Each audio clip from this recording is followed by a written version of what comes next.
Hey, what's going on, guys? Welcome back. Droid Life Show, episode 148 today. It is Friday, August 11th. I'm your host, Kellen. With me, Tim. Tim's at. Hey guys, how's it going? Tim here. I see our president is back. I think he was gone last week. He was on vacation playing golf, I believe, but he's back today. Yep, tweeter in chief. He's back. So big show today because we've got like 10 phones, I feel like, on the horizon, and not that we have any of them in our hands, but there's like leak after leak after leak right now. And so we're just kind of recapping that stuff until all this stuff becomes official. So we have like Pixel 2 pictures to talk about, more Galaxy Note 8 stuff, essential news, LG V30 news, Moto X4 news. There's all this stuff. And again, while we don't have any of these things in hand or have never touched them, there's actually quite a bit to talk about, which is kind of weird. So let's start first though with Pixel 2, because Pixel, every time we talk about Pixel, it's like Galaxy S8, Note 8, and then like Pixel. Like anytime we bring those up, people just like flood in with like opinions and care and all that stuff. So let's start with Pixel 2. Last week we got like our first look at what we think it is. We talked about stereo speakers and all that stuff. Well, to kick off this week, who was it? GSM Arena posted a couple of pictures that were obviously like a prototype of the Pixel 2. And when I say Pixel 2, I'm talking about the small guy. Pixel XL2, obviously, it's the big guy. So anyway, they posted a couple of pictures this week that show they match up to the pictures we saw last week, which show the smaller version with two big bottom chin bezels, front stereo speakers, and sort of that familiar backside. They also said no headphone jack. So we don't necessarily learn anything new other than this does seem to be the design. And I think we talked about this last week. Like the design looks fine. It looks like last year's, but with front stereo speakers and maybe a little less glass on the backside. And that's kind of about it. This is not the more premium all display version that we'll probably see from the big guy. So anyways, the no headphone jack thing got me ranting about headphone jacks, and Yeah, it did. and I said I don't care. I think I talked about this a little bit last week, actually. I think that was the start of it, was last week, where I just said I just don't care that there are no headphone jacks on a lot of these phones. You're But I wrong. don't know, like, have you weighed in on this? Like, I know you like them because you use headphones when you like walk your dogs and do other stuff like that. I haven't done like an official opinion piece on it, but now, since I see the reaction to your piece, I sort of feel like I need to put one out there just so people know that it's not both of us that feel that way. Cause I pretty much Opinion, yeah. exactly. I disagree almost completely. Like, I get it only because I sort of have to, right? Like I'm testing new phones that don't have headphone jacks and I don't have like a choice about whether or not I like that. So I just have to adapt like any good human being.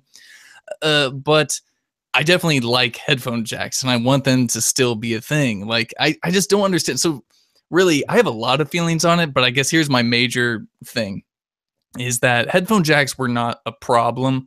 And by removing them, all these companies did was sort of create a problem without necessarily solving it 100% like the right way. So I get it. There are USB Type-C like headphones you can plug in and all that, but then you have a problem of not being able to use that port for charging, and sure you could find adapters, that go from USB Type-C to 3.5. But again, not everyone wants to carry around an adapter and have all these problems. Like my new MacBook has no ports except for Type-C. And now I live a dongle life when I travel. And it's a total pain in the butt. I miss my old MacBook Pro where I could just slap in my SD card and not have to worry about, oh man, did I forget my adapter back in Oregon? And you can't just go out and buy these things because a lot of the accessories you need aren't necessarily being sold yet in stores. Like if you go to a 7-Eleven or like a travel stop on the freeway, they may not have a Type-C to 3.5 millimeter headphone adapter for your phone. Bro, that they will, right? Yeah, so that's kind of a problem for me. So like I said, I think that these companies created a problem without really solving a problem that existed. Like it was fine. By removing the headphone jack, it's not like they're adding a ton of battery space or anything like that. Like, I mean, really, a headphone jack just took up no space at all. And then another underlying issue is Android and Bluetooth. It seems like every day we get an email about some phone that the Bluetooth, like an update broke Bluetooth or something like that. Like Bluetooth has just Pixel or Nexus phone too, by the way. It's always like a Google problem. Exactly. So it seems like Bluetooth has just never been that awesome for Android. Now, personally, I haven't had many of those issues. Like, sometimes my phone will disconnect and reconnect to my car or something like that from time to time, but it's never like deal breaker status. But so with all that being said, I do disagree with you. Like, I'm upset that they're disappearing. However, if that's what every company is going to do is start removing them, then I need to obviously change the way I do things and just sort of adapt and get used to it. And I'm fine with that, but I will sort of put up a fight about it a little bit. Yeah, I think one of the biggest issues with them doing this is what you just said. They created a problem. And I don't know that any of them have shown us a benefit from removing the headphone jack. Like I think the iPhone 7, someone tore it down or whatever, and where the headphone jack was, there was like a block of just nothing. Like Apple wasn't even using the space. They just sort of decided to push this new like wireless technology where they could connect to their AirPods and stuff. And like that was their move. And then they I think gave everyone lightning earpods, whatever the hell they're called. So that's the thing is, and I get why people are pissed, because usually when you take away a technology, like you exchange it for some other benefit. I don't know that there is one with this, right? Like we're removing the headphone jack, which, like you said, doesn't take up that much space. Like look at this Pixel 2. It has a giant chin on the bottom and top. Like you're telling me you couldn't fit a headphone jack in there? So are we doing it just to do it? So that is a problem I have, because I don't see what the point is, other than they maybe are trying to use it for space, but I don't know that anyone's actually shown us. It's like the Moto Z2 we talked about last week as well. The Z2 Force, which is stupid thin, has no headphone jack, but the Z2 Play, which is also just as thin, has a headphone jack. So with like Motorola, you're like, what's the point here? You just doing this to do it? I don't get it. But I just made the point that I just don't care, because we do have options, and I'm not going to base my phone buying decision off of a headphone jack. And it's one of those things that like people just complain about. And I just don't know that it's as big a deal as like the camera on your phone or Bluetooth stuff, right? Like Google sucks with their Bluetooth. And I know someone in the chat mentioned, well, Android O is supposed to have better Bluetooth. Well, I think Google said that for like 4 versions in a row now, just like they always say that about battery life, and they say that about whatever, right? So I guess like I would just rather other things like design get better. I would worry about like if the Pixel phone came out with the same damn ugly design, plain iPhone design, I'd probably skip it. But removing a headphone jack, but I'm getting, say, the LG full vision display, like, okay, like I'll take some of that stuff. So I think for me, it doesn't impact my life that much. If I need to use a dongle, I'll use a dongle. I have Bluetooth headphones already. I'll use the ones that come in the box if they have those. Like that stuff doesn't make me want to not buy a phone just because I have to do that. And I'm also maybe not someone that uses headphones like multiple times throughout a day on my phone. So for those people, I do feel a little bad for them. I'm just not one of those. And I've also never, I shouldn't say never, maybe like once in my life, charged my phone and had headphones plugged in at the same time. But I can also see how some people would be sitting at their desk and have headphones plugged in while they're charging their phone. Totally get it. I don't think that's reason enough for me to skip a phone. And if the Google Pixel phones are as good as they should be, if they're anywhere near last year's Pixel phone, I'm not going to skip it because it doesn't have a headphone jack. But that doesn't mean we all can't complain about it. There's a lot of people who disagree with you, apparently. And there totally is a lot of people who disagree with me. And they should, because maybe they use headphone jacks constantly about everything. But again, I don't think a headphone jack is like a make or break feature in a phone. When there are options to still use your headphones. Like you can still use your headphones with a phone that doesn't have a headphone jack. Sure, I agree. I don't necessarily think that it's, so much of an extreme that it needs to be a deal breaker, but it's still a big deal. For anyone who purchased a nice pair of headphones or something, and they want to use those without needing the adapter that you could potentially lose and then not replace unless you order it online and wait a few days for it to show up. Like, it's just kind of a pain. It's just a pain. It's not a deal breaker. It's just have an adapter. Don't you just then connect the adapter to your headphones and it just always stays on there? What if you, I don't know, need to use something else? I don't know. Sure, maybe. use the same headphones all the time. You put that adapter on your headphones and it just stays there like forever. And then you never have to think about it again. You don't have to go, well, where's my adapter? Because it's like already attached to your cord. Sure. No, it makes Like rather sense. than like unplugging both and being separated, I would just put the thing on there and then I would go, okay, I'm here. I'm good. Just plug it into my phone, just like I did headphones. Keith in the chat says he agrees with you. He's the only person in the world, I think. Headphone jack or not, it means nothing to me. Same with water resistance. Even though my S7 is water resistant, I am trained to not want to get it wet. Water resistance is like a different, I think I have a slightly different feel about that. Like I've found myself this summer, particularly like leaving the Pixel in the office and grabbing the S8 because I've just been around water more. Like I was in Montana for a week on Flathead and Whitefish Lake, like in my backyard, like the kid has like a kiddie pool, you know, there's like water around all the time in the summer. And so I've found myself reaching for the S8 because of that. So that makes sense. Headphone jacks. They're going away. I would feel much better about the conversation if yes, there was a reason these things are going away, and I still don't get why they're going away. Like I said, it doesn't like affect me necessarily. It probably will. Like I'll take a trip or something, and I'll do like you said, where I go to the gas station. I've lost my dongle, but it would be nice if they would actually sell us on why they're doing this, other than the future is wireless. It's like Right. you know. What if I don't want wireless headphones to be my future? Yeah. Well, I mean, it's taking so long for the accessory industry to kind of catch up to, especially Android users. I feel like we have totally gotten screwed because every Android phone was micro USB and then it moved to Type C. Now every phone has Type C, but say that other example I made, if you go into that travel center and you're trying to find, a charging cable, the chances are they may not have a Type C yet. And so not only then do you not have your Type-C charger, but there's no way you're going to find a headphone adapter or anything like that. So there's just like, we need more time for those accessory makers, I guess, to catch up, and those travel centers to know that they need to order that stuff because that's where, the world is going that way. It's just a pain. I'm also just looking for USB Type-C headphones, and no one makes There's them. not many. Like HTC has some that they include with the U Ultra and the U11, but they're locked to the HTC. Like you can't use those on another phone. Yeah, because this is one of the actual pretty decent complaints about Type C is that it allows them to control stuff like that. Like they can block that off from use elsewhere. So like those Sonic earbuds that come with the U11, they're actually really good earbuds. You can't use them on anything but the U11 or the U Ultra. They're locked to that. That's really stupid. Stupid. That's another stupid HTC decision.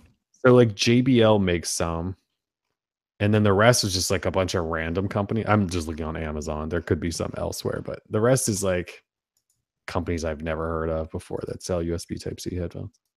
Yeah, like Bose. Yeah, I don't think like Bose has any, right? Yeah, Beats isn't making Type-C headphones yet or anything like that. Until Apple switches to they do have wireless though. It's true. They do have wireless.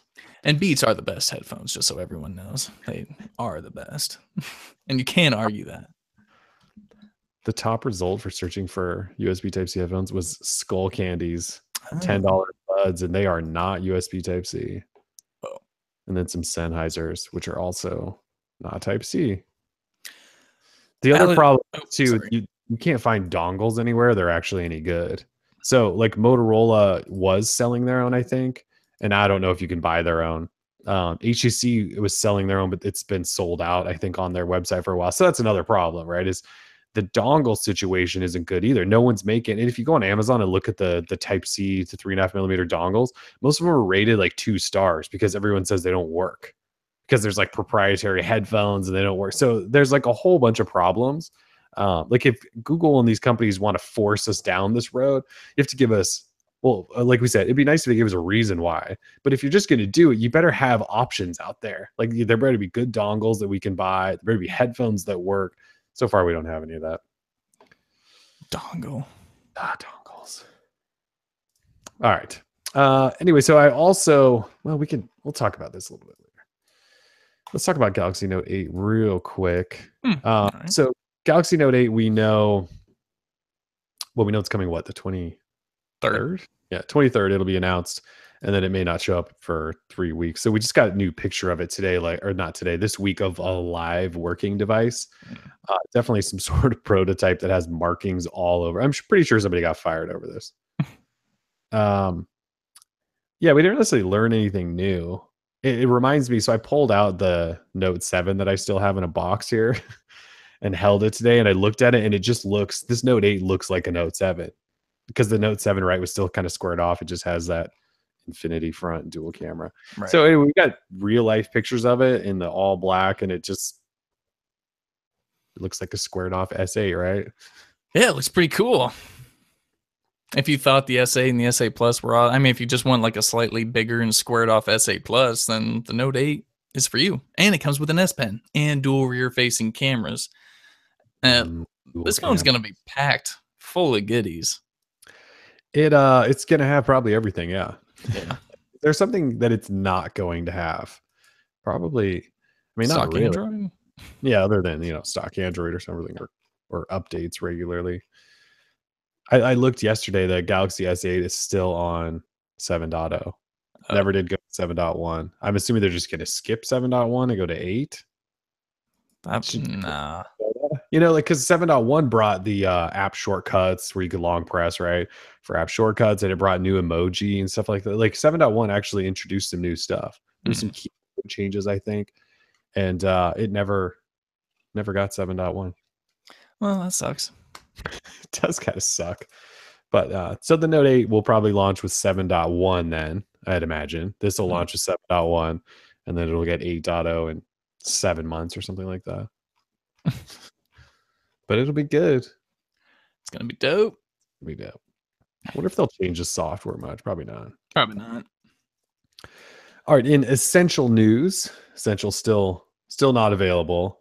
This week though, they announced through Wall Street Journal, and then also Andy Rubin on his Twitter said it'll be here in the next few weeks, I think. Still, is that what they're still saying? Yeah, it'll be another few weeks before you can buy it. But next week, they're going to announce the release date.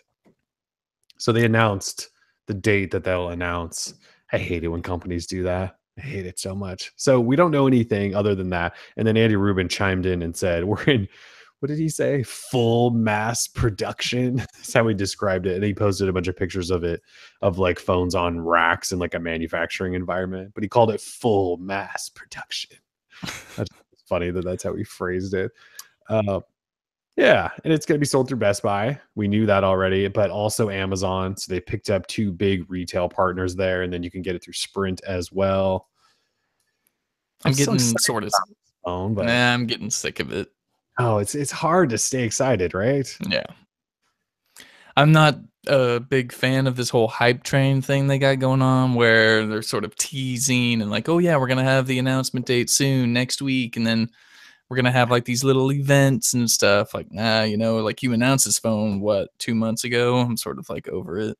Just supposed to be out in 30 days. It's going to be 90 before it actually releases. So you mentioned an event. They are inviting people in the LA area to a first look event, which is next Friday, August 25th, where you can get your hands on the phone. Wow. They didn't invite us because we're not in the LA area. Dang it. We could be there. We could fly to LA. Not for an essential, like, hour-long event now. I mean, if the phone is there with hands on, we do that for other stuff. It's true. That's true. So yeah, we don't know anything else about when it's actually shipping or anything. We just know that we might get a date next week. We'll keep you posted. Yeah, we'll keep you posted. Full mass production. Not just mass production. Full mass production. That shit's funny. The thing is, like, when they announced this phone, we went, all right, it's run by a bunch of guys that know how to make phones and do all this. And we talked about it quite a bit early on. Like, this could be legit because it's people that know what they're doing. This isn't Sagus version 2. This is Andy Rubin. And then he's like, yeah, in 30 days. Otherwise, I wouldn't let you reserve it. And it's going to be 90 before you can buy this. All right, LG V30 news. So LG V30 also coming very soon. It'll be announced on August 31st, I believe is the date. So this week, well, for those who don't know, LG almost every time they release a phone partners up with Joseph Gordon-Levitt, and he has an organization or company called Hit Record. I actually don't know what Hit Record does. I think they produce like like short films. They try to get the average person like you and I to like film things and collaborate and do stuff like that. Right? It's like a creative thing. Anyway, so It's a every time, commune. yeah, probably. So every time LG has a new phone coming out, they partner with him, and he often makes like a Hit Record video that's like promo. Um, and then this time for the V30, he seems to be having some sort of contest where people are uploading like the most random content ever. Like you and I watched a bunch of it, and we still don't know what the hell's going on. So anyway, a couple of the people that are a part of this didn't get the fact that they probably shouldn't show the phone they're using in their clips that they're uploading to the site. And obviously no one's screening these clips that go up. They're just going up. So we got full clean looks of the LG V30. We got a look at the backside, and it's like full glass body, curved edges, dual camera, fingerprint reader, all that stuff. Also the front with its full vision POLED display. This is the first one. We got some really nice looks at this thing, and it looks pretty nice. It obviously looks a little bit like a lot like a G6, but maybe just more refined because it's just a little more curvy, whereas the G6 front was just fully flat. But the V30 is looking good. V30 looks really hot, but I must say I feel really bad for those users who have the V30 but will never ever receive like a phone ever again in their entire lives, because how could you be so ignorant Yeah. and post video of the phone? Like, come on, give me a break. It happened pretty quickly too that they pulled it. Like we had a reader of ours sent us the link and was like, check out the most recent uploads. And so Yeah. we like immediately started digging in, and we were like, oh wow, there's the phone. And so I started taking screenshots of everything. They were super low res too, the videos that were uploaded, which is kind of funny. But I started taking as many screenshots as I could, knowing they'd probably pull this stuff down. We posted it up, and probably within, would you say, like 45 minutes, Something maybe, quick. all those videos were gone. So they obviously probably got some traffic, but that word got through fast from LG to whoever runs Hit Record, and those things were just they were gone. But yes, we took a lot of screenshots. So if you want to see what the LG V30 looks like, just head over to the site. It looks good. Like Kellen said, it looks like a more refined LG G6, which is a good thing considering the G6 was such a step in the right direction in terms of hardware design for LG. The V30 is the first V series phone like I'm really looking forward to. That display, that hardware looks good. I'm ready. My body is ready for the Yeah, stuff and things. for this stuff and things. LG's really just like made a nice transition. We've talked about that a lot from the G5 to this, but Right. to where we are now. But they've obviously turned a corner in terms of design, and this thing looks nice.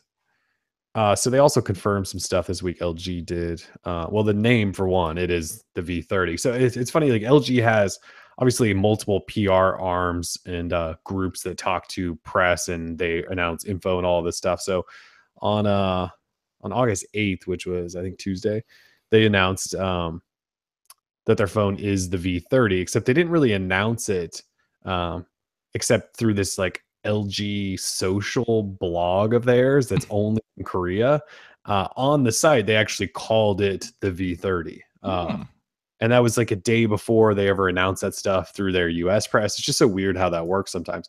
Anyway, so they confirmed that that is the name LGV30, but then a couple days later they announced the camera specs, and they said it'll have dual camera obviously, but it's going to have a aperture of f1.6, which is kind of insane for a smartphone. And then like the next day, their social blog uploaded the same information, but then also included the fact that the camera setup is a 16 megapixel standard shooter and a 13 megapixel wide angle camera. So they gave us that little bit too. So we're starting to really piece together everything. So we know 6-inch POLED display with some little curved edges, f1.6 main shooter on the back, along with a 13 megapixel wide angle camera, glass, metal.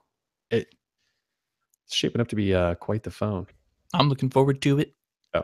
Just if they can figure out ways to improve that software experience. Yeah, software probably still going to be pretty trash. Definitely going to be trash. Sorry, LG. Definitely going to be trash.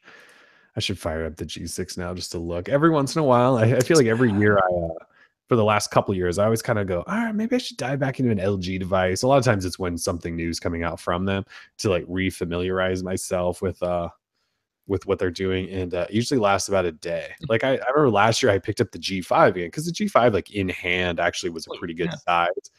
I remember I used it for, I don't even know if I made it a full day. And there was just something about the experience that I just couldn't get. I think the battery life was kind of crappy on that phone too. But so it's almost G6 time to pull that thing back out to see to see what LG software is all about.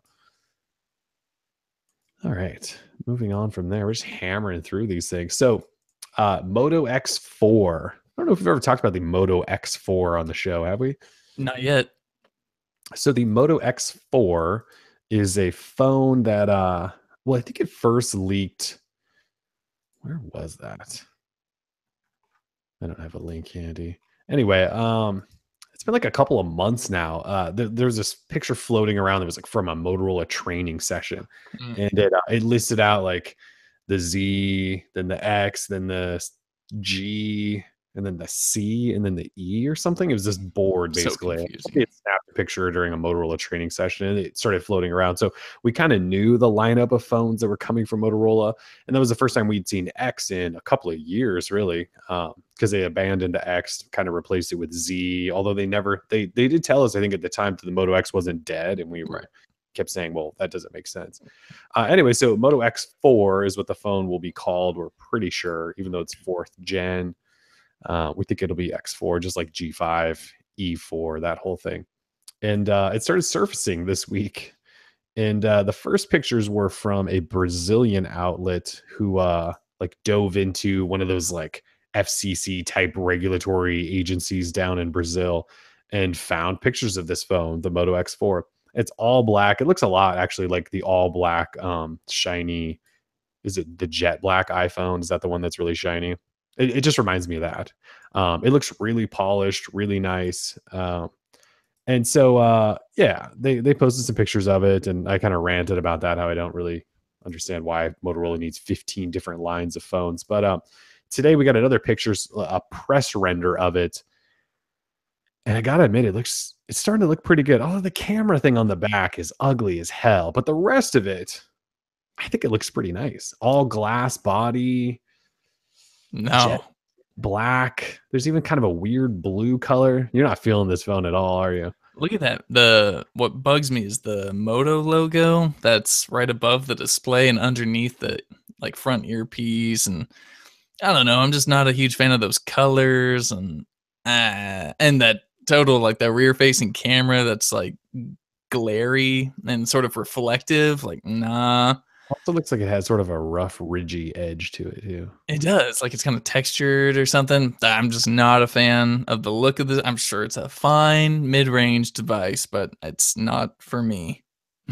Yeah, so the rumored specs are, and a couple of people are reporting this at this point, a 5.2-inch full HD display, Snapdragon 630 processor, 16 megapixel front camera, dual camera setup on the back with a 12 megapixel regular shooter, 8 megapixel wide angle shooter, 3000 milliamp hour battery, fingerprint reader, 3 gig RAM, 32 gig storage when it comes to the US, and then maybe 4 gig 64 in other countries. And it should be IP68 water and dust resistant, which is I'm pretty sure is a first for Motorola. First for Moto. That's so the specs are pretty impressive specs, minus that Snapdragon 600 series, which isn't a bad processor. You should probably get some pretty good battery life from this, especially that smaller display. But this might be a good option for a lot of people. Like I know you love some of those like kind of not, I wouldn't say lower end, but not the flagship Motorola devices, and this might be good for you. Yeah, but then so that was kind of what I was talking about yesterday, where I just don't get this phone, like why it exists where it does, because it has really similar specs to the Moto G5 or G5 Plus or G5S Plus or whatever. I mean, there's like 10 of these things now. Just G5s alone, there's at least 4. So like the G5 has a Snapdragon 625. It has a 630. It's like the same processor. The 630 is just the newer version. This does have a dual camera setup, but the G5S Plus also has dual cameras, I think. But the G5S Plus doesn't have NFC. This thing has NFC. So, and this thing obviously is water resistant, and the other one isn't. So I don't really get why this exists. Why is this not just the G5 with like a shiny back? Like, why is it the Moto X? Unless they're going to slot it in at like the $400 price point. Because, well, we don't know how much the G5S Plus is yet, but the G5 Plus is like a $300 phone, $299, I think, $279, $250. Yeah. I don't know, somewhere in there. $279, I thought. Something like that. So this phone, I kind of look at it and I go, all right, well, I think it looks fairly nice, and I would consider it in that mid-range. But what if they want to charge like $500 for this thing? I mean, would you spend $500 on this phone? It looks like they're trying to prop it up there as being really, really great. I wouldn't. I wouldn't either. 1080p display with a 630 processor. Not that it's a bad phone, but I kind of, well, like, why wouldn't I buy if it? What'd you say, 400 range? Maybe, you know. I feel like there's other options out there. Like maybe I would just spend an extra $70 or something. Maybe get myself a OnePlus 5 or something. But if this has IP rating, then it is water. So that's what concerns me then, right? They potentially put better cameras in than the G5. It's got the 630 processor, which is a newer processor, which won't be that cheap. And then it's their first water resistant phone. So I can see Motorola going, all right, well, we did these things. Let's jack that price up to like $500. And then I'm going to go, you're out of your freaking minds. And it also bugs me that this is a Moto X phone and there's like zero personalization to this, right? Yeah, that's a big damper. You know, like first Moto X had the full Moto Maker experience, and then the second one still had a pretty big Moto Maker experience from leather and all that stuff. And then the Pure Edition, which was the third gen, you still got to choose at least the backside and front side. Like there was still some customization there. So for them to bring the Moto X back and go, well, we're not doing Moto Maker, but it's just the ultimate premium feel. And I'm just like, that's not what the Moto X was. The Moto X never was the most premium feeling phone ever. It was just a personalized phone, which was what was so cool about it. So I think they should call it something else. Kind of bugs me. But, you know, like the Moto X had like special meaning around these parts. It was like phone of the year 2 years in a row with the worst camera in history. Like, it was special. It was. So to see them kind of go this route, it bugs me a little. I think they should call it something else. I can't keep track of all the Motorola's phones these days. It's too complicated. I tempted to actually put together a list that just kind of mocks them a little bit because it's really stupid. There's multiple E4 models. There's like 4 or 5 different G5 models. There's this coming. There's 2 Z2s. There's supposed to be Moto C's coming. They might have already been announced. I can't even keep up. All this year. That's just this year. That's tough.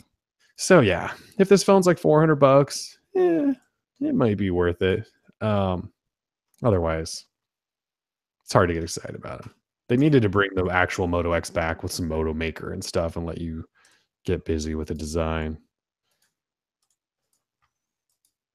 And they need to ditch that camera setup. It's pretty ugly.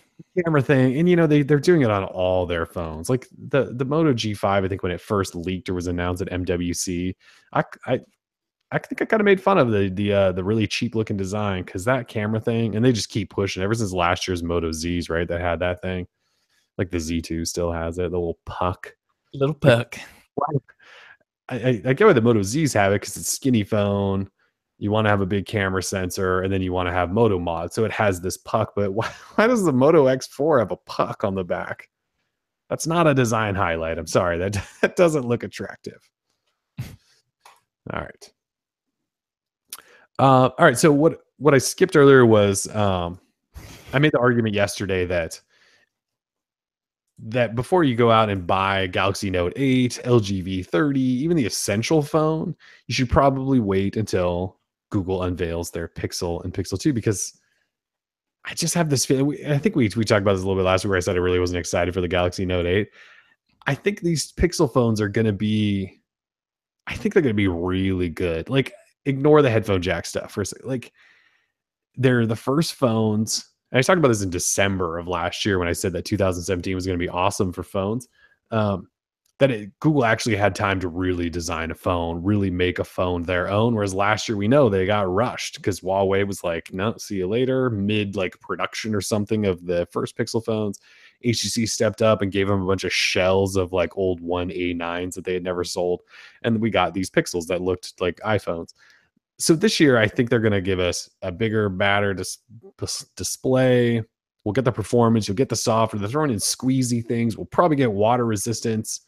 And I remember everyone complained also about the price last year, and that's not going to change, but people still were interested. I'm excited about the Pixel phones. I've been back using them after we reviewed a bunch of phones. So I made that argument, but I'm also making the argument right now as we are doing the show that the Galaxy Note 8 should be the phone you just go after. So I don't know. You seem really excited about the Galaxy Note 8 though. Like, do you really care about the Pixels, or are you just kind of like, whatever, I want the Note 8 now, we'll deal with Pixels later kind of thing? I totally care about the Pixels. In fact, I might tend to say that I am more excited about the Pixels, but I can't just forget that the Note 8 is coming, right? I mean, that phone, I'm really excited mainly about the cameras. Samsung hasn't done a dual camera before, at least in like their flagship devices. So I'm really excited to see what they do with it. If there's one company I think that can do like the camera portion right, in terms of trying to like beat Apple or kind of implement what Apple does with their dual cameras into an Android device, it would be Samsung. So I'm excited about that. As for the Pixel, I mean, it's hard not to be excited about the Pixel just because I really want Android. Oh, I want to feel it. I want to get to know it.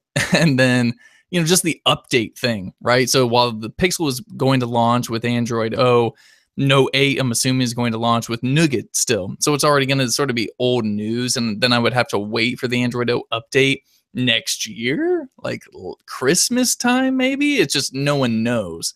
So that's really like kind of my train of thought on that. But I know the software experience is going to be cool on the Pixel, but the hardware experience and some of those things might be better on the Note 8. And they probably will be. And we already just mentioned how the Note 8 will have everything, right? It's not going to be missing anything other than the software experience will just be different than Google's. And Samsung certainly improved that. I just think this is the year where Google goes, all right, we finally had a full cycle here to create the ultimate phone. Whereas before, like, they had their Nexus phones and they were their vision, but they always kind of tried to keep them on the cheaper end. And then last year with the Pixel, I think they wanted to come out with this like super premium thing, and then they ran into issues, right, with their manufacturing partner. And this year, I don't know, they've run into those issues, and they're going to push the boundaries a little bit with LG. I just think it's one of those first times where Google's going to release a phone that will actually compete with Samsung and Apple. Like last year, there were some downsides to the Pixel phones. I overlooked those because I had a great camera and the software is, I think, the best. But this year, I think not only do we get the software experience and they should have a great camera, but it should have like the water resistance and the design and the display and all of that stuff. So we get Google's like true vision for what they're doing. And what, after how many years? I mean, we've been saying like this. See, now that's BS, dude. Like, to say that this is Google's like true vision when I thought that's been the point of this for so many years, right? This is different. I will give you that. But to say that this might be something completely different, I don't know. I think because they're not, at least I don't think they're taking any shortcuts whatsoever this time. And in the past, I always felt like they kind of did. I mean, like the Nexus 5 was like a cheap piece of plastic, right? And they did that because they wanted to sell it cheaply, and they didn't, they tried to innovate there basically with software, and they told us the camera was good and it sucked. Like last year, you can tell with the Pixel phones, they tried to make really premium phones. It just, because of the HTC thing, it just didn't come off that way, right? They looked like phones we've seen before from a million people, and there was no water resistance, and it seemed not quite there. But they tried to go premium, market them as such, all of that stuff. So I guess it just seems like the first year where they actually might throw it all together. But we'll see. With that, whenever we think that about Google, they often disappoint. So. Yeah, I'm not getting my hopes up for like Project Treble either. Like, oh, updates are gonna be fast for everybody. Like, okay, I mean, hardly anyone in the world is even on Nougat. So the fact that this treble comes with Android O, I mean, we've got a long ways to go.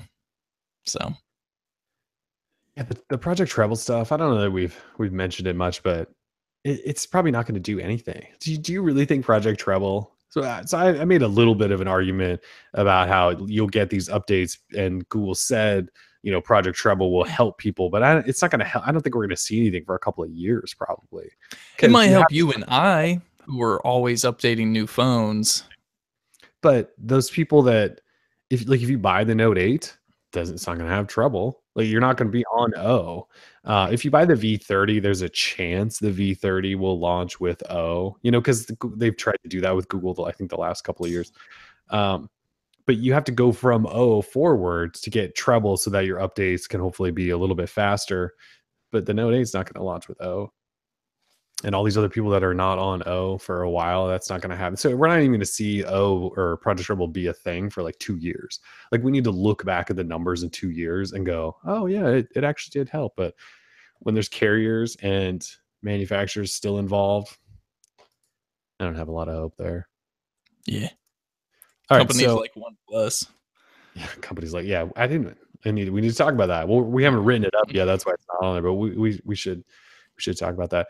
But what I was going to say that we haven't talked about with the headphone jack thing on the Pixels, and I forgot about this, but remember last year, the Pixel commercial that was like, and it has a headphone jack, because the iPhone didn't at the time, and Google made like this big deal about it. I'm trying to watch it right now. I think was it like the last thing? It was actually a really good commercial. Where is it? Trying to find it. Google's trolling themselves. Yeah. Fools. There we go. It was, their like new commercial. It's actually a really good commercial. But yeah, so now this year they come out and there's no headphone jack. Yeah, it was the Google commercial where they called everything new, and they were like, it has camera new, whatever new, and then it said 3.5mm headphone jack, satisfyingly not new, and it was like, oh, burn. And then this year they're going to ditch the headphone jack and not give us a good reason why. Whoops. Ridiculous. All right, so let's talk about the OnePlus 5 real quick, or the OnePlus 3, I should say. So today, and we'll have a story on the site shortly about this, but OnePlus sat down for kind of a Q&A today about software support for the OnePlus 3 and OnePlus 3T. So OnePlus 3 came out in, it's like July of last year, I think. Yeah. And then the OnePlus 3T was later in the year, like November. Yeah. Or around November. So people have questioned OnePlus and software support, and they should be questioning them, because like the OnePlus 2, they announced it's not even getting Nougat. And so that's, the OnePlus 2 came out in 2015, Nougat came out in 16. So they essentially cut it off before it even got a full year of major software support, which is insane, by the way. Like, not even a full year. So anyway, people have been asking, well, what about the 3 and 3T? You guys told us just before the OnePlus 5 was announced that the OnePlus 3 and 3T will get Nougat. And remember they bragged about it. I think it's Pete Lau. He was like bragging about that. And I think we kind of went, this isn't really something you should brag about, dude. That should be a given. Like, you shouldn't be excited to announce that you're getting O for these phones that aren't even a year old. Like, it's news if you decided not to. So anyway, they answered some questions, and they admitted today that O will be the only major update it gets. So I guess you should clarify. These phones launched with Marshmallow, I believe. And then Nougat came out like right after the 3 was announced, like within a month. So technically, they went from Marshmallow to Nougat, and then they'll get O. So technically, they are getting 2 major versions, which is terrible, by the way, because when the 3T came out, like Nougat had been out for like 4 months. So anyways, they said O will be it. That will be the last major version, that update that they go to. After that, they said continue to release security patch updates for the foreseeable future, which that could mean that doesn't mean anything. So yeah, if you're buying a OnePlus phone, just know that you'll be lucky if you get more than a year of major software updates. That's pretty bad. It sucks. For anyone who bought the OnePlus 3, I think it's sort of, I wouldn't say it's a ripoff, it's just sort of BS. When the phone launched, you would think, well, this should already have N. So not only do I expect O, but I kind of expect Android P as well. But no, because the phone launched with M, they think it's okay that upgrade to N equals 1 and then to O is 2, and that's all they need to do. The timing of it is just not ideal.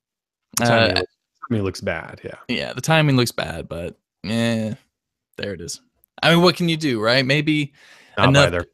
You're right, exactly. Not by their phones. So, I mean, I'm interested to see how long it'll take once Google releases Android O public. How long it'll take the OnePlus 5 to update to Android O, because OnePlus only releases 1 to 2 phones a year. It's not like they have this huge lineup of devices they have to worry about, like Samsung, and let's face it, I mean, there's probably not millions that they need to worry about. So the fact is that their team should be able to, you would think, pump out these updates timely for this small amount of devices. So yeah, I obviously know nothing about the software side, engineering background side of updating these things, but like you just said, you have like 2 phones that are typically current at a time that you're still updating. Yeah, they're not selling 20 million of these things. We're maybe 1 million, maybe 2. That's still a lot, and you don't want to break 2 million phones. But 1 year of software updates is pretty weak. And then the security thing too, where for the foreseeable future, what does that mean? An extra 5 months? Like, are you not even getting 2 full years of security updates for this phone? And these are phones that they're priced right, so a lot of people probably don't keep them for 2 years, but some people probably do. I mean, $500 for a phone is a lot of money to a lot of people, and they might buy this thinking they're going to keep it. There's a lot of people still rocking the OnePlus One, I'm pretty sure. So, it's not a good look, and we've been talking about this for quite a while, that their software support has been pretty spotty, and I don't think it really started with the OnePlus 2, but for them to announce that OnePlus 3 is getting 1 year basically of major software support is it's pretty bad. I mean, I would, if I was buying a phone and I didn't plan on upgrading in a year, I would never consider OnePlus at this point. Like, if I know you can root it and ROM it, and they're pretty open to that crap.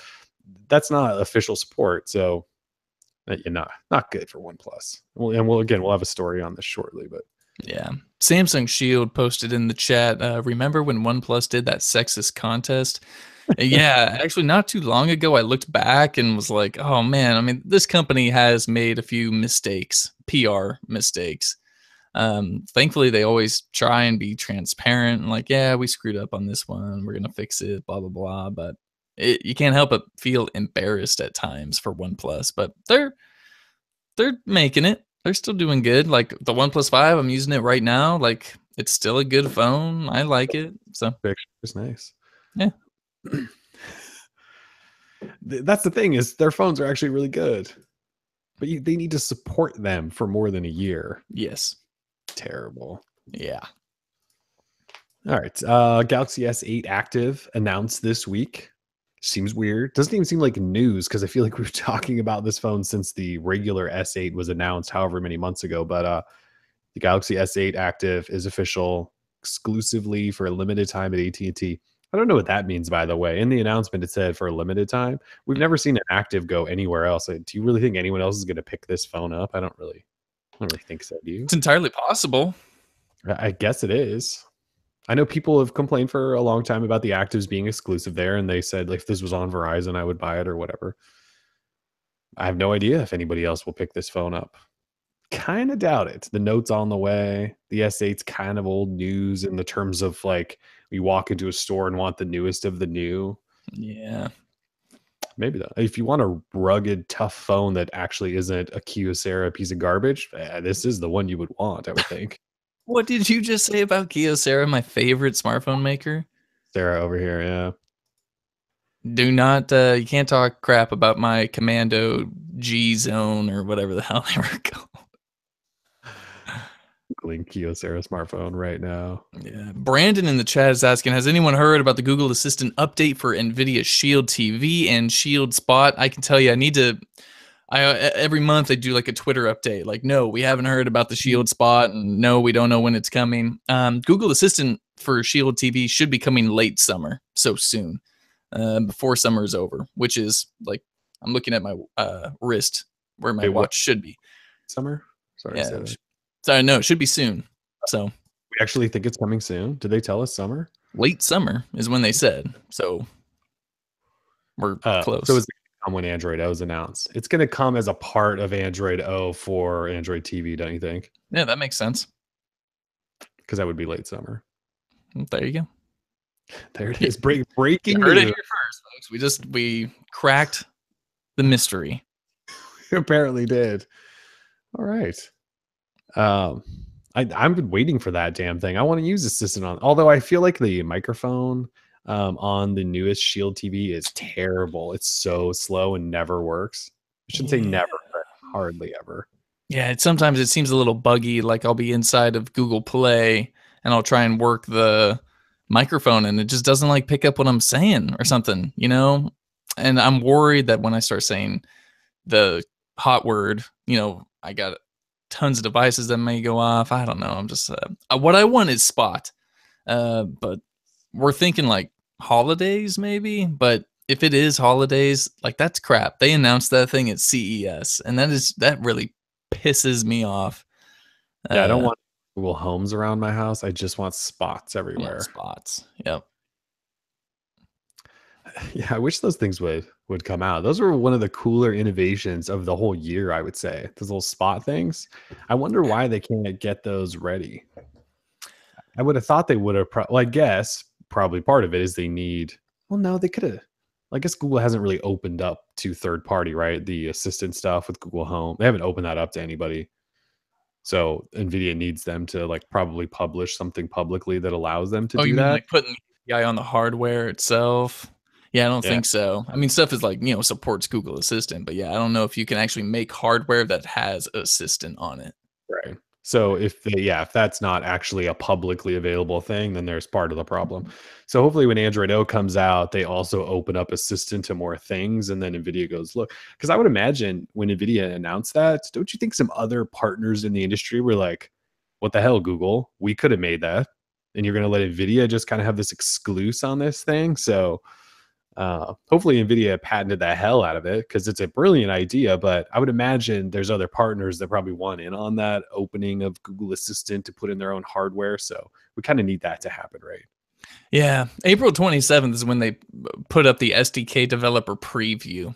So everything is in the works and it is like public. We know about it. It's just it takes time, of course. So, of course, NVIDIA, you know, I don't even think they were really scheduled to do the keynote at CES that far ahead of when they did. But once they found out they were going to do the keynote, they rushed this stuff and said, okay, we need that new Shield TV. We need NVIDIA Spot, even though it's obviously wasn't even close to being ready. So. Yeah, because they did take over that keynote late, right? Yes, from what we heard. Yeah. Well, it was a great show. It was an awesome show. I was like blown. The big moment CES. We're going, God, new Shield TV. And then we realized it was just the same Shield TV in a smaller box and they like removed a port or something, but still new controller. And then they go, and here's Spot. We were like, what? Picture. I was not expecting to work that much that night, but we did. Showed up for fun and then went, oh boy. Good job, NVIDIA. NVIDIA always does a nice show at CES. Whereas other people ignore CES, which I understand why they would do that. So, yeah. All right. What else do we have? Oh, OnePlus 5, speaking of them, now comes in gold. Soft gold, I believe, is the official term. Wow. So you can, you can buy. It's got a white front, gold back, and same price, $479, 6 gig RAM, 64 gig storage. I do not believe it comes in the 8 gig. 128 gig configuration just yet. No, it doesn't. But the slate gray will soon. So if you didn't like midnight black and you wanted slate gray, they're essentially the same damn color. Slate gray will soon come with 8 gig storage or 8 gig RAM, 60 or 128 gig storage. So, wow. But anyway, shipping now. Oh no, ships within 4 days. It says. the gold one. Actually, they're all set. It ships within 4 days. It doesn't seem like a lot of people are buying this phone. I can't really tell, to be honest. It doesn't seem to have the same buzz as the 3, right? It's like an every other year thing for OnePlus, probably because people keep their phones for 2 years. It was like the OnePlus One was really, really popular. That phone was great. And then the OnePlus 2 didn't have NFC, and we all kind of just crapped on it, and it didn't. I don't think that it did well. And then the 3, I think people were really like the 3 and the 3T. I know you and I obviously did. We talked a lot about it, called it phone of the year. But it seemed really popular. And now this phone, yeah, I don't know what it is, but you're right. It doesn't seem to have the same. I'm sure OnePlus is hyping it like crazy, like they always do, but I don't know. I think it's a mixture. I mean, someone said because of the price. I think that does have something to do with it. But then, I mean, they were talking about the camera, and then the reviews came out saying, well, the camera's not even all that great. And it's just little things. Maybe people are getting a little turned off by the software thing because, I mean, the way OnePlus explains it in the AMA is that this thing will only ever get to Android P. It'll get Android O this year and then Android P next year, and then it'll be dead. So, I mean, just the way OnePlus is sort of setting themselves up, and this, I think, has a lot to do with year of software support. Exactly. So because the phone is being launched when it is before the new versions of Android come out, like kind of like right before, it puts them in a tough position, like the consumer, right? Well, it's like, I'm going to get the version that, say, the Pixel already launched with, and then we'll get 2 versions after that, or the OnePlus, which is going to launch with the last version and then get one newer. So it's just a weird predicament that OnePlus is in. It is. And that's probably how they'll sort of justify cutting the phones off. Because yeah, the OnePlus 5 is out, and it'll have been out for a couple months, and then Android O will get released, and then they'll spend 3-4 months getting that ready. Because what did they deliver? Nougat last year by the end of the year, I think it was, or at least went into beta for the 3 and 3T. So let's say they follow that again. We're talking 3-4 months down the road, it'll get O. And then next year, P will come out, and maybe into August again.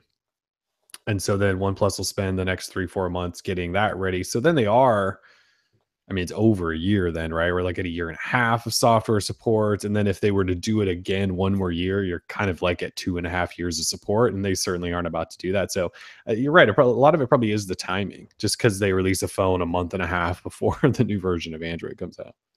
Yeah, and the fact that you can grab a Galaxy S8 on sale right now, for almost the same price as the OnePlus 5, like the top tier version, there's no reason I don't think you wouldn't get an S8 over the OnePlus 5.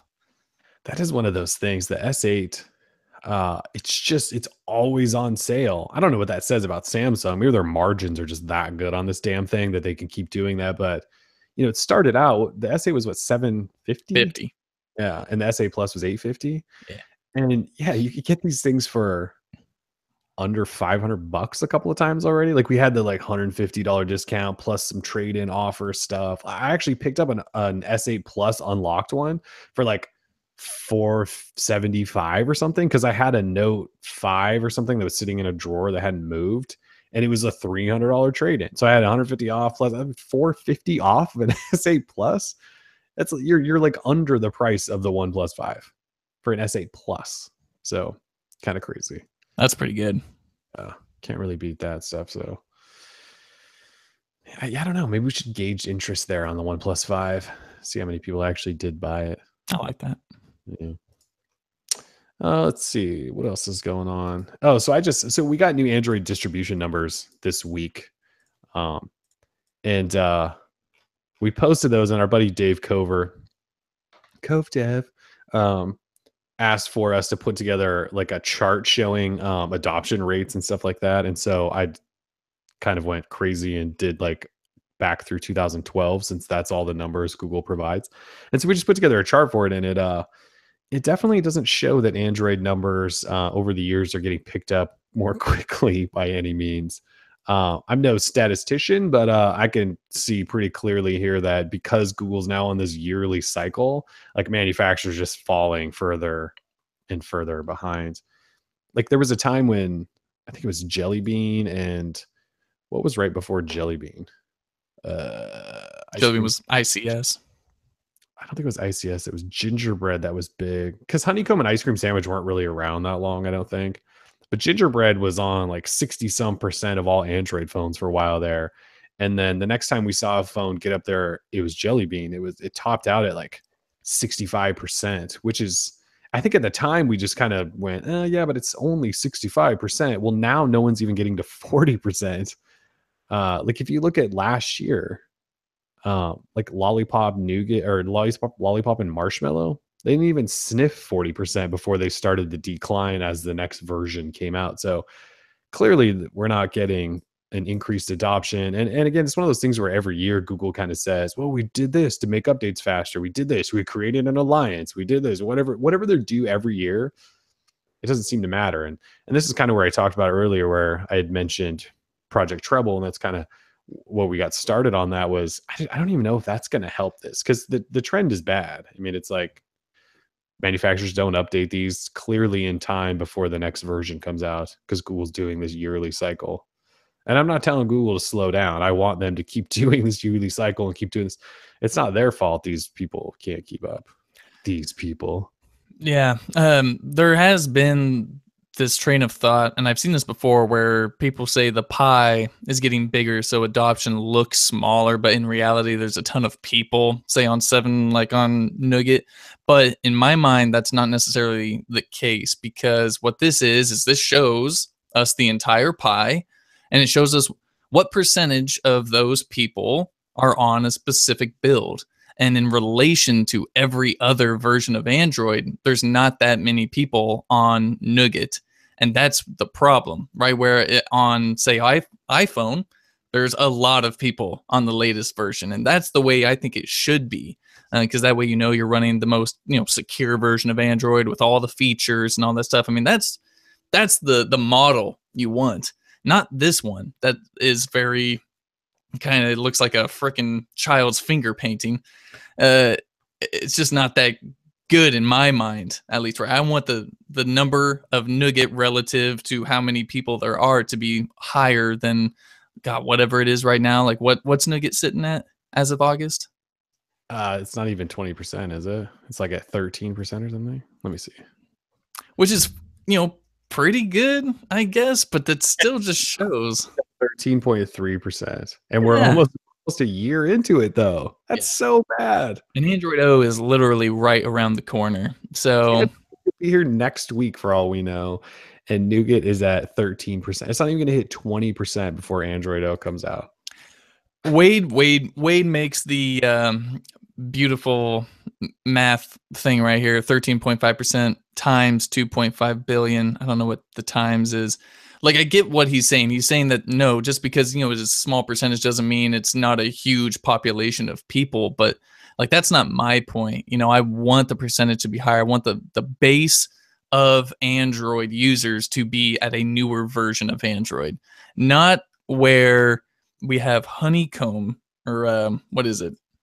What's still ranked pretty high? What's this red one? Kit Kat, where Kit Kat is still, has a solid piece of the pie. I mean, that seems sort of ridiculous to me. So, yeah. How old is Kit Kat? 3 years ago? Yeah, Kit Kat's still at 16%. It still has more than Nougat. And look, Android is built this way. It's not built to be updated overnight like Apple's operating system is. There's too many players. There's too many different chipsets and screen sizes and drivers and all this stuff and carriers involved that care. It's never going to get there, right? Unless like Google just takes over and people start buying 200 million pixel phones and then it's them and Samsung and everyone else kind of goes away. That's the only way this is going to change, because then they'll update all their pixel phones like today, just like Apple does. But Android's just not built that way. And I don't think Google ever intended it for it to be that way. But it's one of those things that's hard to get out of your mind, right? When you talk about software, especially like you said, security, when you look at numbers like this, you just kind of go, I don't know that this is good enough. Like, what else can we do, guys? Because this stuff's important to a lot of people. But I guess if it's really that important, you buy Pixel phones, right? Yeah. If someone wants to make the argument that what Google has right now in terms of like adoption is fine, then I don't really see where you're coming from. Like, I get it. Like, it might still be a lot of people on Nougat, But I know my mom's phone isn't on Nougat, and she's the type of person who probably should be, but her phone won't ever get updated to it. And that, it's not just her, it's millions of other people, possibly billions around the world. So there needs to be like this huge re-envisioning of what Android updates are, which will never happen, of course, because it's just not the way it is. But I just hate the way it is. Let me just say that, I guess. Yeah, I mean, I do too. I wish everyone could have new software, but it's just not the way Android's built. So Yeah. I don't know that I would describe the situation as fine. I would just describe it as this is Android. I don't know how else to explain it. This is just how Android works. So comparing it to Apple, it's not fair to compare it to like how Apple does it, right? Because it's just too much going on. I do wish there was a way to improve it. I just don't know what that is. And Google is trying to take at least one more step towards that with Project Treble. But again, there's too many players involved. When you've got all these different companies involved, things like this just don't get fixed. So no. But in the meantime, Google can still tout the billions of users they have across the world that they're just making ridiculous amount of money from. Google search works on Lollipop and Kit Kat and Honeycomb. They're fine. They don't care. I mean, they try to make it easier for these companies to update, but hey, they can't force them. So it's like, hey, whatever, man. Apparently it's super expensive. I get it is expensive to update things. You have to pay engineers lots of money to fix these things and tweak them and test them and whatever. So, and it's not like, Samsung makes any more money off of, the Galaxy S6 when it gets Nougat 2 years later. That's just money they're spending. But I also feel like that's why people are buying your phone. And part of their investment in that phone is that it should get updates for a couple years. But apparently to Samsung and these companies, that investment doesn't mean speedy updates. Yes. All right. And finally, T-Mobile announced their own phone this week. T-Mobile, not somebody else. T-Mobile has released a phone called is it the Revel? Is that what we're calling it? It's got to be the Revel, right? I mean, there's no other way to pronounce that. Spelled REVVL, all caps, by the way, Revel. And it's $125. And I don't know who made it. I think I saw somebody say that TCL made it, which is the same company that makes BlackBerry phones now. So $125, 5.5 inch HD display. That would be 720p HD, 2 gig RAM, 13 megapixel rear camera, 3000 milliamp hour battery, fingerprint reader, and 7.0 Nougat. Yeah, $125. You can walk away with this, or $5 a month for a little while, something like that. 18 months. Yeah, I don't think I'm gonna buy one, but no, we probably won't review it. I don't think we're reviewing the Revel. And I think this is the first of many Revels to come, by the way. Crap. This is like T-Mobile's new things. They're just going to sell a bunch of cheaply made phones. It looks like it runs fairly stock Android. Yeah. What's this damn thing? Alcatel makes it. Oh, is that who it is? Are they TCL? Alcatel and TCL, are they the same thing? I feel like they are. I didn't think they were the same thing. No, I thought for some reason they were. I try not to keep too much up to speed on like all the third or like the fourth party hardware makers or anything, but it's just hard to keep track. Yeah, let's see. Alcatel is a mobile hands. I'm looking on Wikipedia, which knows everything. Yeah. It's a brand of mobile handsets owned by Nokia and used under license by Chinese electronics company TCL. So I think TCL is just making Alcatel phones. They don't own Alcatel, if that makes sense. Similar with what they do with BlackBerry, right? That makes sense, yeah. I'm trying to find the Revel on TCL must have a lot of money. I think you could buy the Revel like today. Yes, you can. Look at that. I just wanted to see the UI, see what it looks like, but they're probably not going to show me it. Like, has anyone done like a hands-on of the Revel? Yeah, their hardware guru Des has done a hands-on. Yeah. Of course, Des. He probably unboxed it while falling out of a plane. Yeah. Like, Des, you're so silly, dude. So dude, silly. I mean, if we could do unboxings like that, we definitely would, but we just don't have that kind of time. Sorry, everybody. He devotes his life to unboxing phones where we don't. I would love to do a skydiving unboxing video or underwater with swimming with sharks unboxing, but I don't have the means. Damn it. It looks like, oh, here's some guy. Sipno Tech is unboxing it. and it looks like pretty clean Android. Yeah. Whoa, a giant mute button in the not kidding, like in the what is that? It was like he pulled the notification thing down and where the brightness slider was, like right next to it was this giant square that said mute. Huh. That's interesting. Mute buttons are good. Yeah, but mute is like, do you mute your display? That doesn't, it's kind of weird. I know. It looks fairly cleanish Android though. It looks like a fine device. $125. I'd probably go for the Moto G5 over that, but that's just me. All right, so well, I don't know. You got anything else? I think all we talked about was leaks. I thought there was something Leakers. Special shout out to Joseph in the chat. He says, this is my first time tuning in to DL since the Droid Bionic and Galaxy Nexus hype beast. I'm so glad you guys are still doing your thing. So thank you, Joseph. Thanks for tuning in. He says he doesn't follow phones anymore, but I'd say you're not missing much, but you kind of are. There's been a lot of stuff in the last couple of years. Hopefully he's upgraded. Yeah, hopefully you don't still have the Bionic and you maybe picked up something new because there's pretty good technology out there these days. Yeah. We did a TBT of the Bionic. That's how long ago that was. That was years. Yeah. I'll never forget that the article I wrote that said should still consider the Bionic because it's the first dual core LTE phone. That was like the worst advice I've ever given. I can fully admit that. And it was like the hype beast around that because that thing lasted from January till whenever they redid the Bionic and launched it, right, in like September or something of that year. And it was a totally new phone. I remember there was still some hype there because at the time the phones were just LTE was coming around, right? Yeah. Good times. Oh, Joseph had 7. Then it blew up on him and downgraded to an S7. Thank goodness. Yeah. All right, cool. You got anything else you want to talk about? Man, not really. I don't want to talk about Game of Thrones or anything like that. Like I want to, but I won't. If you guys aren't watching Game of Thrones, like catch up, hurry up, get with it. Special DL Game of Thrones episode. Yeah.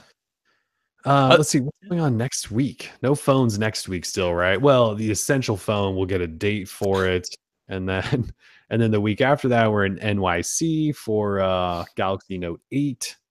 And then the week after that, the V30 will be announced. So it's, yeah, we got a lot of cool stuff coming up, just not next week. Yeah, not next week. Next week's just another normal week of leaks and stuff like that, where you're probably going to be sick of talking about the Note 8 and the V30 and all these things. But maybe we'll get the Essential phone. I don't know. Nice. That'd be fun. All right. Well, thanks for joining us, everyone. DL Show episode 148. Have a safe weekend. We're still embedded in smoke here. We're still alive, but it's still pretty gross. So avoid Portland at all costs if you can. Hopefully that smoke doesn't turn from fire to nuclear waste. But oh my, we're at these days. So thanks for joining us again. We are Droid Life. Peace.